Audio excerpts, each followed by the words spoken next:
আবেগের মায়েরে বাপ তুই একটা অভিশাপ, আবেগের মায়েরে বাপ তুই একটা অভিশাপ। ভাবিস না রে তোর কারণে করব জীবন নষ্ট। তুই জানোস না ওই সাংবাদিকরা আমার ন্যাংটা ছবি তুলছে, আমার কি হইব? ওই নেতা আমার কি হইব? হবি হবি, কাগজে কাগজে তোমার প্রশংসা ছাপায় দেবো। হাই সুইটি, তোমার জন্য কাটিং দিছি, দেখো তো কেমন লাগে।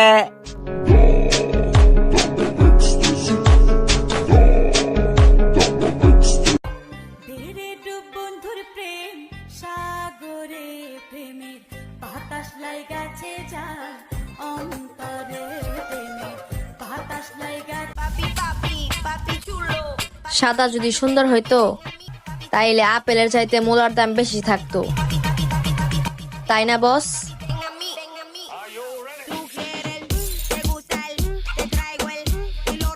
প্লিজ ম্যাডাম, ম্যাডাম ব্যাক করেন প্লিজ। ম্যাডাম আমাদের লারা টিভির সাথে যদি একটু কথা বলতেন।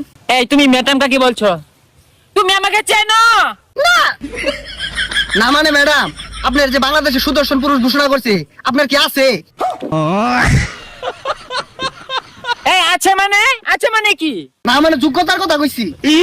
হ্যাঁ আছে, তবে দুর্বল। দুর্বল মানে? না মানে সাক্ষী দুর্বল ভাইয়া। আমাকে যে সুদর্শন পুরুষ হিসাবে ঘোষণা করেছে না, এটা কেউ নিতে পারে না ভাইয়া, বুঝছো? আরে ম্যাডাম পূর্বে উঠতাছুন কে আইনি কি নাই নাকি? নাই মানে? আরে মান সম্মানের কথা কইছি, এই মিলে উঠবে উঠতাছুন কে? আচ্ছা আইনের যে সুদর্শন পুরুষ ঘোষণা হলো কেমনে, এটা কেরা ঘোষণা হলো? আচ্ছা ভাই, আমার চেহারা যেমনই হোক, আমার পোশাকটা দেখেছেন পুরো একদম। না ম্যাডাম, বলার ভাষা হারে আসছি। আইনে যে পোশাক পরছুন এলা রাস্তাত কেউ পাইলে না থাক কইতাম না। ভাইয়া আমি তো আসলে পুরুষ না মহিলা এটা তো ম্যাটার করে না, তাই না? তো যে আমার পোশাক দেখছেন, এগুলো আমি বাইরে থেকে নিয়ে আসি, এগুলো এক একটা অনেক দামি, এগুলো দেখে সবাই আমাকে সুদর্শন বলে। জি ম্যাডাম, আপনার পোশাক দেখলে যে কেউ ক্রাশ খাবে। দর্শক আপনারা দেখতে পেলেন, আমরা এই মুহূর্তে লেওরা টিভিতে কথা বললাম কোরিওগ্রাফি ডলফিন ভাইয়ার সাথে। ভাইয়া কিন্তু খুবই স্মার্ট।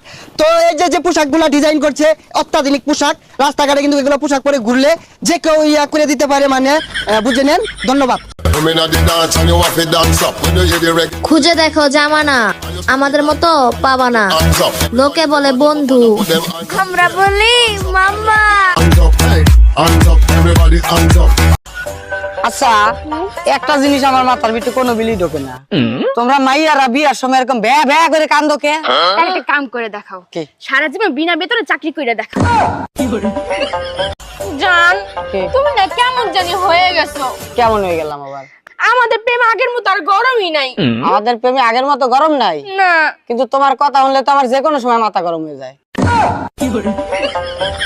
আরে না কারে যাবড়াই করলাম, কিটা জানে কোন কিয়ামত লই আসছে আমার লাগা। কি ব্যাপার, তুমি বিল বিল কি বলতাছো? যা বলতাছি তা তো বলতাছি, কিন্তু একটা দুর্ঘটনা ঘটে গেছে। কি আবার দুর্ঘটনা ঘটাইছো? ওই গতকালকে বলছো হঠাৎ করে কারেন্ট চলে গেছে। হ্যাঁ তো কারেন্ট চলে যাওয়ার পরে আমি না ওই হাতের সামনে একজনকে পাইছিলাম, থাবা দে যাবড়াই ধরছি। সে আমারে কষ্ট যে দুলা ভাই আমি খুশি, আমি বললাম আমিও খুশি। আরে ওটা বোন খুশি, ওর নামই তো খুশি। ওই যেসব মেয়েরা রিলেশনে আছেন তাদেরকে বলতে চাচ্ছি, তাদেরকে বলা হচ্ছে সহজে কারোর সাথে ব্রেকআপ টেকআপ করেন না, কারণ বিড়িপাতির অনেক দাম। হ্যাঁ আরে আমি তোমার স্বামী গো, আমি তোমার স্বামী, স্বামীর কলার কে আপনি ধরে ছাড়ো। এই মাদার চুপ থাক। হ্যালো গুগল, আমার স্বামী, আমার বাটার, আমার মাদার বোর্ড, আমার রেখা কতগুলো পরকিয়া করে? ঠিক তুই যতগুলা করিস। জান আমি না তোমার প্রেমে পড়ে গেছি। ওই 32টা দাঁত বাইর করে 33 রকমের হাসি দিয়ে পোলা পাঠানোর নামে মহিলা মানুষ। খল কি? আরে খল তো কইছি, খল। আরে না না এই জায়গা না, ছি ছি কি হলো? তাড়াতাড়ি খল। আচ্ছা এই তোর জামা কাপড় খুলতে কইছি কিটা? মোবাইলের লক খল। সময় নেগেটিভ চিন্তা, তাড়াতাড়ি খল। আচ্ছা জান, তুমি আমারে বিয়া করার পরে আমার বাবার কাছে যৌতুক নিবা না? হ্যাঁ যৌতুক তো নেবই, যৌতুক ছাড়া বিয়ে হয় নাকি? আচ্ছা যৌতুকে তুমি কয় টাকা নিবা? যৌতুক হিসাবে আমি বেশি না 5000 টাকা নিব। 5,000 টাকা নিবা কেন? 5,000 টাকা নিবো এই কারণে, ওই 5,000 টাকা দিয়ে আমি একটা বাথরুম বানাবো, যাতে তোমার সাথে বিয়ের পরে ঝগড়া লাগলে আমি কইতে পারি তোর বাপের টাই মতি।